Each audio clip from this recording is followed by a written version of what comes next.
although Russia claims it has won control of Ukraine's eastern city of Bakhmut, after a grinding 9-month conflict in which tens of thousands of fighters have died. Top Ukrainian military leaders say the battle is not over.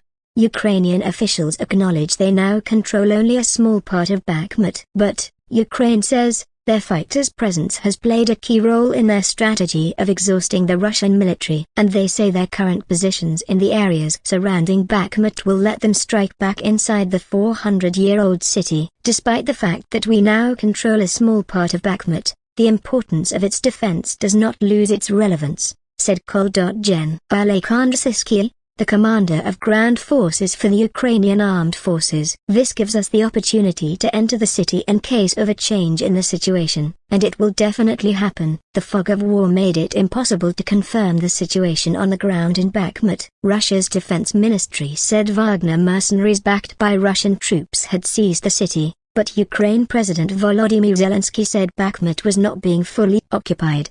In a video posted on Telegram, Wagner head Yevgeny Prigozhin claimed the city came under complete Russian control at about midday Saturday, holding a Russian flag before a group of at least 9 masked fighters in body armor who were toting heavy weapons. Prigozhin proclaimed, this afternoon at 12 o'clock, Bakhmut was completely taken. More important for Ukraine has been the high numbers of Russian casualties and sapping of the morale of enemy troops for the small patch of the 1,500-kilometer, 932-mile, front line as Ukraine gears up for a major counteroffensive in the 15-month-old war. The enemy failed to surround Bakhmut. They lost part of the heights around the city. The continuing advance of our troops in the suburbs greatly complicates the enemy's presence, said Hanimilia, Ukraine's deputy defense minister. Our troops have taken the city in a semi-encirclement, which gives us the opportunity to destroy the enemy. About 55 kilometers, 34 miles,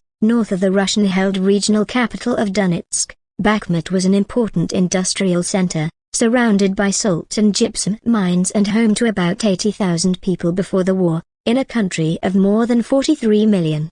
The city, named Artyomovsk after a Bolshevik revolutionary when Ukraine was part of the Soviet Union, was known for its sparkling wine produced in underground caves. It was popular among tourists for its broad tree-lined avenues, lush parks and stately downtown with imposing late 19th century mansions. All are now reduced to a smoldering wasteland. Fought over so fiercely by Russia and Ukraine in recent months has been Bakhmut's urban center, where Ukrainian commanders have conceded Moscow controlled more than 90%. But even now, Ukrainian forces are making significant advances near strategic roads through the countryside just outside, chipping away at Russia's northern and southern flanks by the meter, yard, with the aim of encircling Wagner fighters inside the city.